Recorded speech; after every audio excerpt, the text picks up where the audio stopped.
لو أنزلنا هذا القرآن على جبل لرأيته خاشعا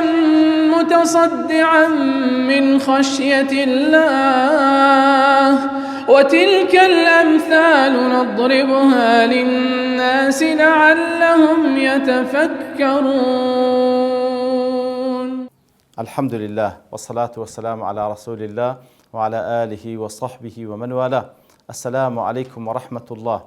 برزان خوش حالم لواني 383 لوانكاين تفسير القرآن بيروز بهم وخزمتان وبس رزامندي خواهي قوري وهوادان بأوي أزيز سودي لور بقرن. أعوذ بالله من الشيطان الرجيم. بسم الله الرحمن الرحيم. إن الله لا يغفر أن يشرك به ويغفر ما دون ذلك لمن يشاء ومن يشرك بالله فقد ضل ضلالا بعيدا. برخوش شوستان تفرمي بيقمان الله سبحانه وتعالى ليخوش نابي لكسك كوا شريش لبو بريار بدا بلام ويغفر ما دون ذلك لمن يشاء مزالي زور تيدا كوا كسك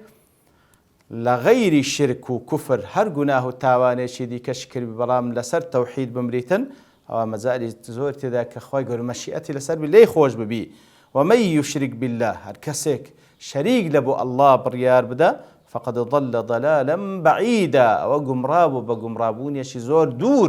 دور رويشت للرقاء راست ديالا لسر او آتي هندق لمفسير كان السبب نزول يشان باس كرديا لابن عباس دجرنا خواي يقول لخوي باب الرازوي دلين او آتا كشيخ عرب باتكسي بتمن لعرب هات لا بيغمبر صلى الله عليه وسلم قلتي إني شيخ منهمك في الذنوب من كسيكم تمنى زورم هيا هموم لقناه صرف كردية إلا أني لم أشرك بالله شيئا منذ عرفته وآمنت به بلا زور قناه بارم بلا لو كاتيك إيمانا بخواهنا وناسيتم شريكم لبوي بالريار ندايا ولم أتخذ من دونه وليا لغير الله كسم با وليو بپرستراو بخاوني خوم نزانية ولم أوقع المعاصي جرأة راسي كقناهي شم كرديا نك جرأة لسرخوا والعياذ بالله وما توهمت طرفة عين أني أعجز الله هربا بقد ساوتركاني تشيش قمان وانبوك وأمن بتوان لبردستي خوا هلبي وإني لنادم تائب زورش بشي مالم توبام كرديا فما ترى حالي عند الله ده بحالم تسبي الله إخوة تفرمي أواته دابزي كواتا براستي همو كسيك هرچه گناهيك بكاتن مجالي تيدا كوا خواي قول لي خوش بي بلام شريك لبو خواي قول بريان ندا لسر توحيد بمري اواز زور مجال تيدا خواي قول لي خوش بي لحديث يشكا كوا للسنة ابن أبي عاصم هات ابن عمر خواي قول لخوي باب راز دفرمي ما زلنا نمسك عن الاستغفار لأهل الكبائر طلع إما بردوان بوين لسر أوي كوا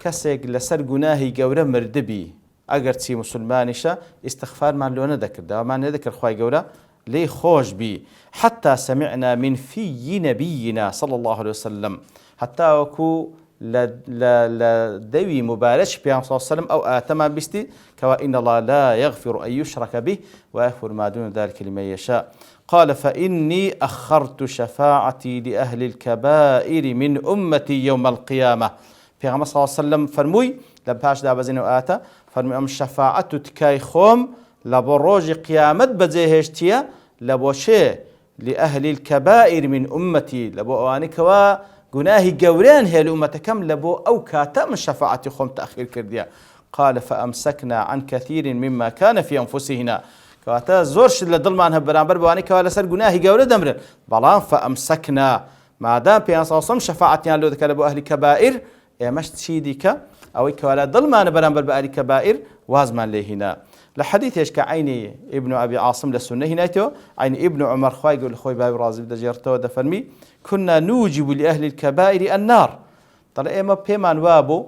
أهل كبائر أو كالسر كبيرة وجناه جورة دمريتا أو أهل جهنم حتى نزلت هذه الآية على النبي صلى الله عليه وسلم حتى وآتدا بزل صلى الله عليه وسلم إن الله لا يغفر أن يشرك به ويغفر ما دون ذلك لمن يشاء فنهانا رسول الله صلى الله عليه وسلم أن نوجب لأحد من أهل الدين النار كواتب صلى الله عليه وسلم نهي لك الدين بويكوا هركسيك مادام أهل دينه مقصد لسر توحيد رب العالمين مردية أجرتي أهل كبائرشة أو ناكر إما بلينو أهل آجرا طبعا كسيك بلي هركسيك أهل كبائر بي أو دست جهنم ويجزارش دمنيته براستي وعقيدة خوارزة عقيدة أهل السنة والجماعة كهالينزلاء القرآن والسنة وانية بلكو أوي كوالير دا باسي دكره مسألة الشرك خواي جورا لكس خوش نابي حتى ببيغمبر دا فرمي صلى الله عليه وسلم لقد أو مكانة برزيك هيتي لين أشركت ليحبطن عملك أجر شريك لبو خواي جورا بالرياض والعياذ بالله همو كارو كردو كان بطال دبيتو كواتا مسألة الشرك قضية كحيز مزالي تدانية أو كسيك وأهل الشركة خواي جورا لسر شرك دمري خواي جورا بحشتي لي حرام دكا أهل جهنم هيت شكو ما تدان بلام أو كسيك لسر بمري أدي أقل لجياني دنيا دا لسر شرك بو توبيكر أو أويشان إن الله يغفر الذنوب جميعا أو كتوبي بكا بالتأكيد خواي جورا قبولي دكاتوا أجر تي لسر شرك يجبوي بلام ليردا باسكرنكا باسكر لباسي أو كوا لسر شرك بمري أو لسر شرك بمري تن خواي جورا لي قبولناكا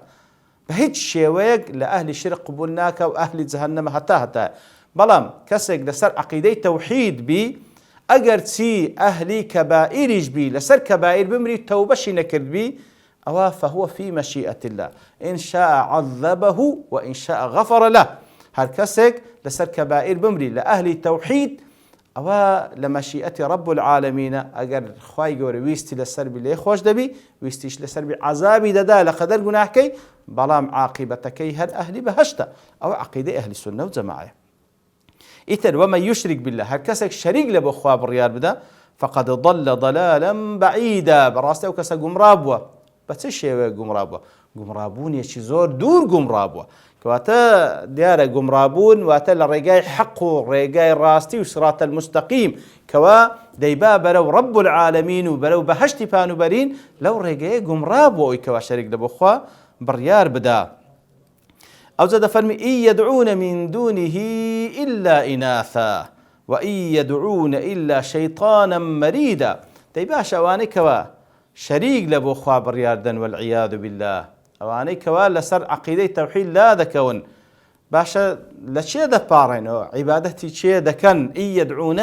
ديالا واتي يعبدون لبرو الدعاء رمز عبادته وكو بيغمبر صلى الله عليه وسلم الدعاء هو العبادة براستي دعاء عبادته لبركاتك دعاء دكي أو رمزي أو كاتو عبادة دكي لبركاتك ودعاء دكي واتا أو برستراوي كواتو دعاء دكي ليدا باريوا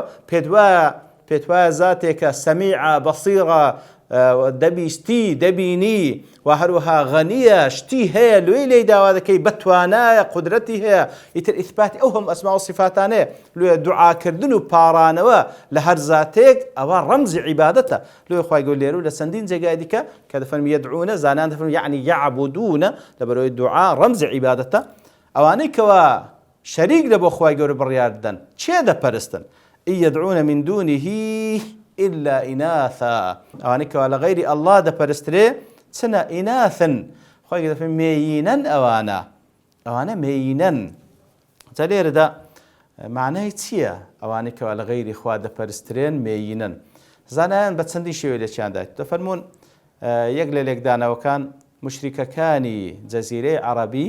كاتكوا بتو صنميان ده برست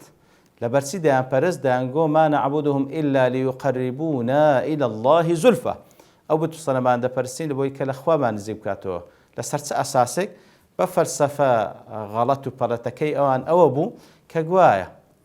أو صنمانا رمز لبو ملائكة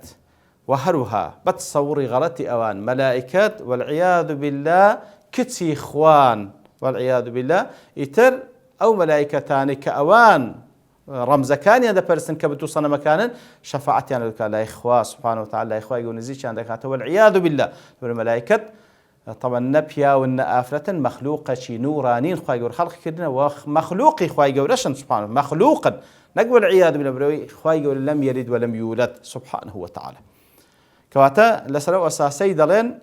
خواي جور دفن يدعون من دون إلا إناثا هذا المفسرين دلين أوان ديان برستن إناثا بروي بخواني اعتقاد كان وابوك أو رمز بالملائكة ملائكة كتسا والعياذ بالله وهروها حسب مصطلحي أوان طلع هربت الصنمك أوان بمينيان دادنا لأنه كان شان دياربو لا تعزى ومناتو إلى آخره واتبخوان ناوي مينيان ليدنا يدعون من دونه إلا إناثا وما معنى إيش نيا خواي سبحانه وتعالى كاتي كذا فرمي أويك أوان دي برستن لغير الله سبحانه وتعالى هموي إناثا أجر تماشابكي عادة بابرين لناو مخلوقات كوا بابرين لبني آدم كبياو هيو آفرته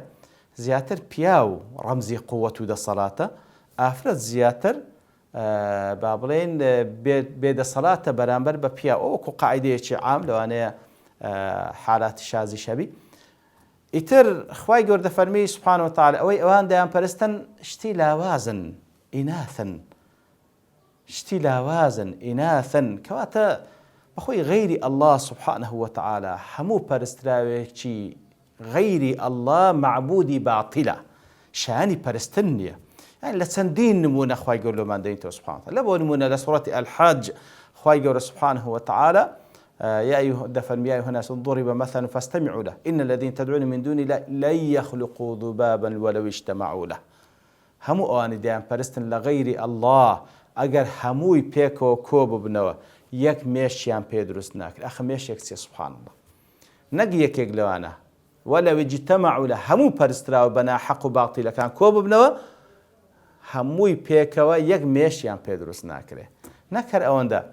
وإن يسلبهم الذباب شيئا لا يستنقذوه منه ضعف الطالب والمطلوب بلكو أجر ميشيك بشتيق لخوارنكي أوان ببا بهميان كوب بنوا ناتوانا أوشتل ميشكي وربقرنوا لوی لبرای وکوزان دارن میش هر شته که بعدين كوت دوي يكسر إفرازاتي لسر دردكاو تحللي بيدكاو ديتاوين تو يتر بهم قوتي خوان بياني أوش تلي ورقنو ناتوان ضعف الطالب والمطلوب هم برسرا بنا كان طالبا مطلوبكش ميشا كواتا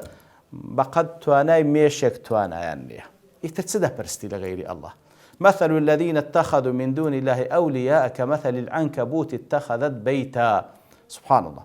نموني أو كساني كوا لغير الله ده برستن وكو زالزالو كي كوا مالك لو خوي دروز دكا وإن أوهن البيوت لبيت العنكبوت ضعيف ترين ولاواس ترين مال عنكبوت وزالزالو كي يتلواني كذا برستن لغير الله وكو أوي كوا للاوازيان دلي مالي زالزالو كي سبحان الله يتر يدعون من دونه إلا إناثا لغير الله سبحانه وتعالى واني كذا برسرين لغير الله خواهي فهموي إناثا يتربوا اعتباراتاني كوالله أعلم باسكرة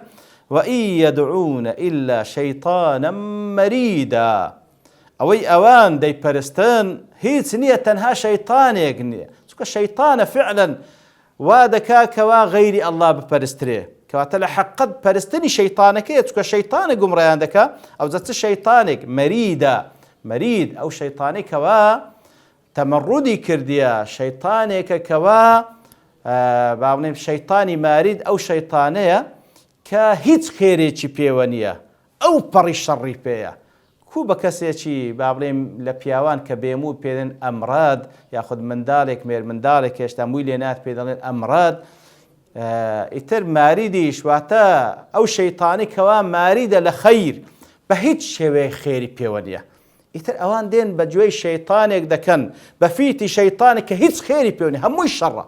دين غير الله ده برستن كواتل حق ده شيطان ده برستن يدعون من دونه إلا ويدعون إلا شيطانا مريدا أو شيطانك لعنه الله كخوا لعنتي لكرديا خوا لعنتي لكرديا واتل رحمتي خوي بدور قصديته إتر بتسي شيطان ببرستي وقال لأتخذن من عبادك نصيبا مفروضا يتر الشيطان كاتك وأخوة لعنتي لكرديا عهد بيماني دا لأتخذن من عبادك واتل برانبر الله والعياذ بالله والعياذ بالله كاتك وكل السورة كان ترخوا يقولوا من بازك لدواء كوا فرمان بيدك لقل ملائكة كان سجدي تحية وتكريم لبو آدم ببن يترك أويان آمادنيا خواي يقول لعنتي لذك يتر داوا لخواي يقول لك مهلتي بيبدا خواي يقول مهلتي بيداتن أو ذا عهد بيمان داتن كوا بندكان قمرادكم وقال لأتخذن من عبادك نصيبا مفروضا وتل بندكانتو بشيتشي دياري كراو دبم بشيتشي دياري كراو دبم وسريان لدشوينم وكل آتكاني دواتر هاتي كزياتر إن شاء الله تعالى روني دكين ولا خواي يقول داوكاري لشيطان وأتباع الشيطان بما باريزي خواي يقول بفضل ورحمتي خوي لسر عقيدة توحيد مانجيني وبيدا يستكاين توحيد لمن بيتزي وهلوا لسر عقيدة يجب بمرين لريزي أو كساني كوا توحيد رب العالمين يعني كردي حشر بكرين لجير آلاي سيد ولد آدم محمد المصطفى صلى الله عليه وسلم وصلى الله وسلم على نبينا محمد وعلى آله وصحبه أجمعين وآخر دعوانا الحمد لله رب العالمين. لو أنزلنا هذا القرآن على جبل لرأيته خاشعا متصدعا من خشية الله وتلك الأمثال نضربها للناس لعلهم يتفكرون.